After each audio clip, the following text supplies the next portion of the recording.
नमस्कार, स्वागत है आपका आपके अपने YouTube चैनल शुभ या अशुभ में। दोस्तों, आज के वीडियो में हम बात करेंगे कि हमारी जन्म तिथि के अनुसार, हमारी डेट ऑफ बर्थ के अनुसार, हमारे आराध्य देव, हमारे इष्ट देव कौन हैं। सबसे पहले एक ज़रूरी बात, मैंने देखा है कि कुछ लोग मैसेज में अपना फ़ोन नंबर दे रहे हैं और उनको कॉल करने के लिए कह रहे हैं। मैं अपना फ़ोन नंबर किसी को नहीं देता और किसी को भी सलाह देने का कोई पैसा मैं कभी नहीं लेता। अगर आपको इस तरीके का कोई भी नंबर मिले तो मान जाइएगा कि ये नंबर एक फेक नंबर है, नकली नंबर है। चलिए शुरू करते हैं आज का वीडियो। दोस्तों, हमारे जीवन में हिंदू धर्म में हमारे सभी देवता हमें किसी न किसी प्रकार की एनर्जी से जोड़ते हैं। जैसे भगवान राम हमें मर्यादा सिखाते हैं, हनुमान जी हमें बल और बुद्धि देते हैं, माँ सरस्वती हमें शिक्षा देती है, देवी दुर्गा शक्ति का प्रतीक है। ठीक इसी तरह न्यूमरोलॉजी में हर जन्म तिथि में एक मूलांक होता है और उस मूलांक का एक स्वामी ग्रह होता है और यही निर्धारित करता है कि आपके इष्ट देव, आपके आराध्य देव कौन हैं। अगर हमें अपने सही आराध्य देव का पता हो तो हम सही एनर्जी के साथ जुड़ सकते हैं और जब भी हम किसी संकट, परेशानी या खुशी में अपने आराध्य देव को याद करते हैं, उनकी पूजा करते हैं, तो उनकी एनर्जी हमारे साथ जुड़ जाएगी, जो हमें उस संकट से या परेशानी से निकलने में मदद करती है। हमारी जो खुशी है उसको कई गुना बढ़ाती है। वीडियो में जन्म तिथि या मूलांक सीक्वेंस वाइज नहीं लेंगे, पर 1 से लेके 31 तक सारे जन्म तिथि और 1 से लेके 9 तक सारे मूलांक हम इस वीडियो में कवर करेंगे। सबसे पहले बात करते हैं मूलांक 2 की। मूलांक 2 उन व्यक्तियों का होता है जिनका जन्म किसी भी महीने की 2, 11, 20 या 29, 2, 11, 20 या 29 को होता है। तब आपका मूलांक होता है 2। इसका स्वामी ग्रह होता है चंद्रमा। जैसे चंद्रमा की अवस्थाएं, उसकी स्टेजेस बदलती हैं, ऐसे ही इन लोगों के मन की अवस्थाएं भी बदलती रहती हैं। इनका व्यवहार बदलता रहता है। जैसे चंद्रमा सूर्य से रोशनी लेता है, वैसे ही ये लोग दूसरों की सहायता के साथ अपना काम करते हैं।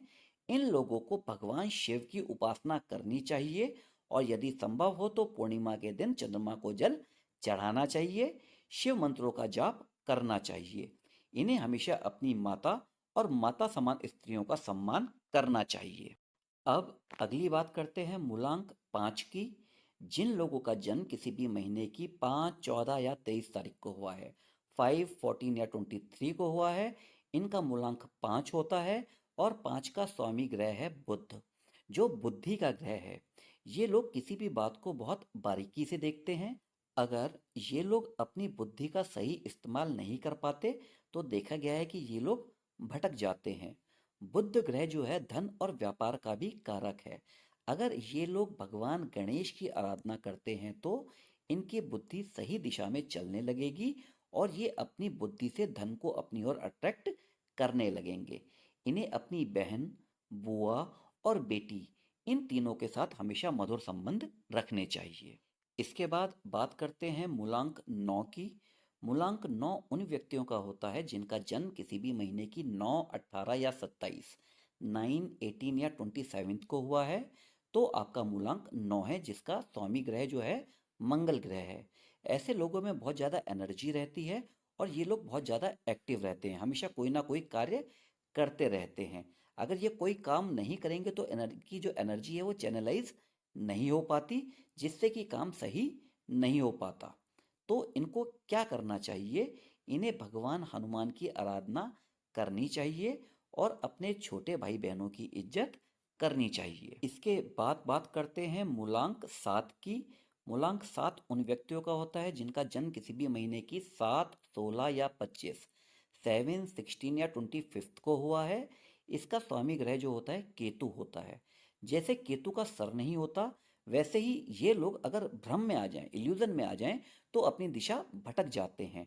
ऐसे लोगों के बहुत अच्छे मित्र होते हैं क्योंकि ये मित्रता बिना किसी स्वार्थ के निभाते हैं। बाई नेचर ये ऐसे होता है कि इनके पास ऐसा दिमाग ही नहीं है कि बिना बात लोगों की बातों का मतलब निकालते रहें। ये जिसके साथ जुड़ गए टोटली उसके साथ जुड़ जाते हैं। जो काम भी शुरू करते हैं उसे पूरा करने के लिए दिन रात एक कर देते हैं। इन्हें गणेश जी का या नरसिंह भगवान की आराधना करनी चाहिए और अगर कोई साधु संत हो तो उनकी सेवा करनी चाहिए। अब आते हैं मूलांक 1 पर। जिस व्यक्ति का जन्म किसी भी महीने की 1, 10, 19 या 28, 1, 10, 19 या 28 को हुआ है, उसका मूलांक 1 है, जिसका स्वामी ग्रह क्या होता है? सूर्य होता है। ऐसे लोगों को गुस्सा एकदम से आ जाता है और उस समय ये क्या कर जाएं, क्या किसी को कह जाएं, इनको कुछ पता नहीं चलता। ये लोग अगर सूर्य नारायण की पूजा करते हैं, आराधना करते हैं, तो इनके जीवन के बहुत सारे कार्य सिद्ध होने लगेंगे। सूर्य ही ऐसे देवता हैं जिनका पृथ्वी पर ये साक्षात दर्शन कर सकते हैं। सुबह सबसे पहले क्या करें? भगवान सूर्य को जल दें, उन्हें प्रणाम करें और उसके बाद अपने पिता और पिता समान लोगों का चरण स्पर्श करना चाहिए। इसके बाद आते हैं मूलांक 6 पे। जिन लोगों का जन्म किसी भी महीने की 6, 15 या 24, 6, 15 या 24 को हुआ है, उनका मूलांक क्या है? 6 है, जिसका स्वामी ग्रह क्या होता है? शुक्र ग्रह होता है, वीनस होता है। ऐसे लोग बहुत ज़्यादा सेंसिटिव, संवेदनशील होते हैं, क्योंकि शुक्र जो है वो क्या है?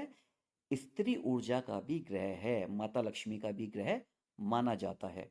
इनमें परखने की बहुत अच्छी क्षमता होती है और ये हमेशा बेस्ट को सेलेक्ट करने में माहिर होते हैं।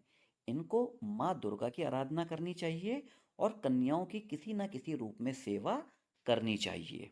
अब आते हैं मूलांक 8 पर। अगर आपका जन्म किसी भी महीने की 8, 17, 26, 8, 17 या 26 को हुआ है तो आपका मूलांक 8 है। मूलांक 8 का स्वामी ग्रह कौन है? कर्म फलदाता शनि है। ये लोग बहुत ज़्यादा मेहनती होते हैं, लेकिन इन्हें अपनी मेहनत का सही फल नहीं मिल पाता और कई बार देखा गया है कि कार्य का फल मिलने में इनको देरी होती है। इनको भगवान शिव की आराधना करनी चाहिए और इनके आसपास जितने भी कर्मचारी लोग हैं, जो भी इनके नीचे काम करते हैं, घर के नौकर हुए, जो इनकी सेवा करते हैं, उनकी सदैव मदद करनी चाहिए। उनको कभी निराश नहीं करना चाहिए, नहीं तो आपके कर्म बंधन जो हैं वो आपको क्या करेंगे? परेशान करने लगेंगे। इसके बाद बात करते हैं मूलांक 3 की। अगर आपका जन्म किसी भी महीने की 3, 12, 21 या 30, 3, 12, 21 और 30 को हुआ है तो आपका मूलांक 3 है, जिसका स्वामी ग्रह कौन है? गुरु या बृहस्पति हैं। जैसे एक गुरु या टीचर क्या करता है? दूसरों का मार्गदर्शन करता है, वैसे ही ये लोग क्या करते हैं? दूसरों का भला करते हैं और उनको सही रास्ता दिखाते हैं। इनको भगवान विष्णु की आराधना करनी चाहिए और अपने गुरुओं, अपने बड़े भाई का क्या करना चाहिए? सम्मान करना चाहिए। अब बात करते हैं मूलांक 4 की। जिन लोगों का जन्म किसी भी महीने की 4, 13 या 22, 4, 13 या 22 को हुआ है, उनका मूलांक 4 होता है, जिसका स्वामी ग्रह कौन है? राहु है।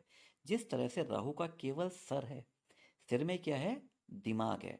उसी तरीके से इन लोगों के दिमाग में कुछ ना कुछ विचार आते रहते हैं, चाहे उन विचारों से सामने वाले का भला हो या ना हो, इसकी समझ इन लोगों में नहीं होती और अगर इनके विचार सही दिशा में नहीं जाएंगे तो इनका जीवन क्या होगा? भटकाव में रहेगा।